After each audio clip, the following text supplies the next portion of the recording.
fais un tour sur moi-même. Bonjour, moi je suis Romane Nicolas, je suis écrivaine pour le théâtre et performeuse. Et avec mon équipe, le groupe Scalpel, on est en train de créer une performance autour des IA qui s'appelle Que la machine vive en moi et qui va jouer ce soir le 18 et demain le 19 à 20h au TU à Nantes.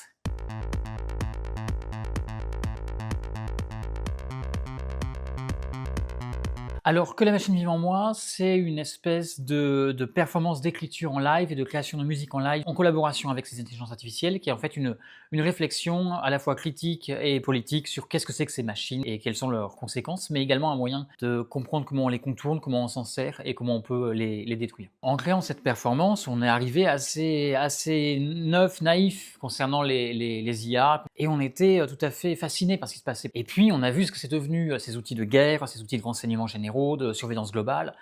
Au fur et à mesure de créer cette performance, on a compris et on a évolué différemment dans notre rapport à la machine. Bon, moi il s'avère que je suis une meuf trans et justement il s'avère que ce spectacle parle de transidentité également parce que la question du queer, la question de la vallée de l'étrange, la question du bizarre, elle est très liée aussi à la question de la machine et aussi dans ma culture. J'ai une culture de nerd et donc forcément tout ça se mêle pour faire un spectacle qui soit à la fois un spectacle autour de la technique et autour de la question queer. Moi, j'ai envie que quand le public sorte du spectacle, déjà, il y ait eu de la joie, beaucoup, qu'il y ait eu du rire, que les gens aient compris un peu plus comment fonctionnent ces énormes machines qui sont en train de prendre du pouvoir, et en même temps,